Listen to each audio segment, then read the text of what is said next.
பாக்குறதுக்கு முன்னாடி இன்னைக்கு டாக்டர் பாத்தீங்கன்னா வந்து ஒரு ரொம்ப என்ன சொல்றது இந்த மாதிரி இளைஞர்களுக்கெல்லாம் வந்து ரொம்ப யூஸ்ஃபுல்லா இருக்கக்கூடிய ஒரு டாபிக் எடுத்திருக்காரு. ஸோ டாக்டர் கிட்ட மேலும் நம்ம பேசுவோம். டாக்டர், இப்போ ஸ்பெர்ம் கவுண்ட் அப்படிங்கிறதுலாம் இருக்கு. ஸோ இந்த ஸ்பெர்ம் கவுண்ட்ஸை வந்து இம்ப்ரூவ் பண்றதுக்கு இல்லை வந்து இல்லாம இருக்கிறதுக்கு என்ன மாதிரியான ரீசன் இருக்கு அண்ட் இம்ப்ரூவ் பண்றதுக்கு என்ன மாதிரியான வழிமுறைகள் இருக்குங்கிறத பத்தி நம்ம தொடர்ந்து பேசுவோம்.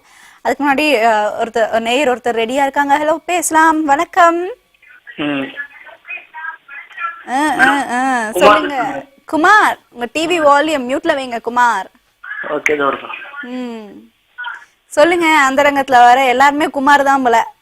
அதான் மேடம், எனக்கு எங்க ராசி என்னன்னு தெரியல, எல்லா பேரும் குமார் பேர் தான் வருது. உங்க பேரை யாரோ திருடி யூஸ் பண்றாங்க, யாருன்னு கண்டுபிடிச்சே ஆகணும். இல்ல இந்த இல்ல ஆன்மீகத்தை பத்தி குமார் மேல தான் ஏகப்பட்ட ரிப்போர்ட் வருது. குமாருக்கு தான் நிறைய பிரச்சனை இருக்கும் என்னவோ தெரியலையே. சரி, உங்களுக்கு என்ன குமார் பிரச்சனை, அதை சொல்லுங்க. இல்ல மேடம், விந்து வந்து அடிக்கடி ரொம்ப லீக் ஆகுது. விந்து அடிக்கடிக்கு வெளியே வருது. ஓகே. ரெண்டாவது எதனா ஒரு பொண்ணுக்குன்னு பார்த்தாலும் தானால டென்ஷன் ஆயிடுது. தானாவே டென்ஷன் எழுத ஏதாவது போட்டு அடிச்சிடுறீங்களா? இல்லையா? அதுக்கே நீ இப்படி நிக்கிறீங்க? ஐயோ, நான் எதுவும் தப்பான கேள்வியா கேட்கல.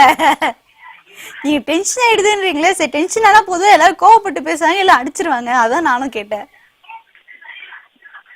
ஹலோ குமார். அது இல்ல மேடம், இப்ப நம்ம ஒய்ஃபோட பருகும் போறோம் தானாலே ஃபர்ஸ்ட் லீக் ஆகுது மேடம். ஓகே. கல்யாணம் ஆகி எத்தனை வருஷம் ஆச்சு?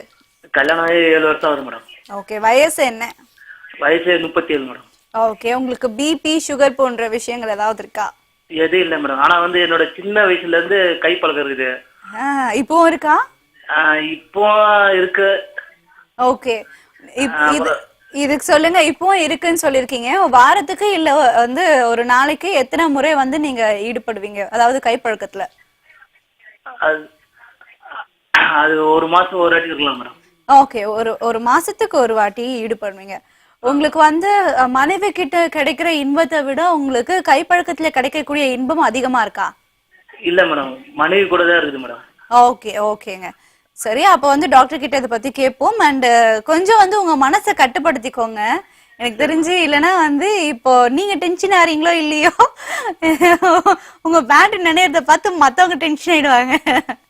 ஸோ அதனால கொஞ்சம் வந்து மனசை கண்ட்ரோல்ல வச்சுக்கோங்க. டாக்டர் கிட்ட வந்து மேற்படி என்ன மாதிரியான விஷயங்கள்லாம் வந்து பண்ணலாங்கிறதுலாம் டாக்டர் கிட்ட கேட்கலாம். சொல்லுங்க டாக்டர். அதாவது திருமணமானவங்க கூட அந்த கைப்பழக்கம்னு வச்சுக்கிறது எப்படின்னா, சில நேரத்துல மனைவியை பிரிஞ்சிருப்பாங்க, அந்த நேரத்துல இது மாதிரி பழக்கம் வச்சுப்பாங்க. ஆமா, அது ஒரு பிரச்சனை கிடையாது. அது மாசத்துக்கு ஒரு முறை, 15 நாள் ஒரு முறைன்னா அது ஒரு கம்ப்ளைண்ட் இல்லை. ஆனா அந்த துரிதமா சக்தி வெளியேறதுக்கு மெயின் காரணம் ஆரம்பத்துல இருந்த கைப்பழக்கம்ன்றது சொன்னா அது பொருந்தும். அதனால இவரோட உடனடியா, ஏன்னா இதே ரேஞ்சில் அதாவது மனைவி கிட்ட போகும்போதெல்லாம் சீக்கிரத்தில் வெளியேறிடுதுன்னா அவங்களுக்கு தேவையான ஒரு மனநிறைவு கிடைக்காது, உச்சகட்டம் கிடைக்காது, தொடர்ச்சியாக விரக்தி ஏற்பட்டுக்கிட்டே இருக்கும். அதனால இவர் செஞ்சுக்க வேண்டிய வேலை என்னன்னா, இதுக்காக தான் செக்ஸாலஜி மருத்துவர்களை கண்டிப்பாக அணுக வேண்டியது இருக்கு.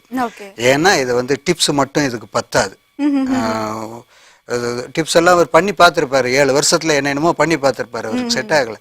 உண்மையாக ஒரு செக்ஸாலஜி மருத்துவரை சந்திச்சு அவர் சரி பண்ணிக்கிறது ரொம்ப நல்லது. ஓகே. Okay doctor. எனிவேஸ் ரொம்ப நன்றி குமார், கால் பண்ணதுக்கு.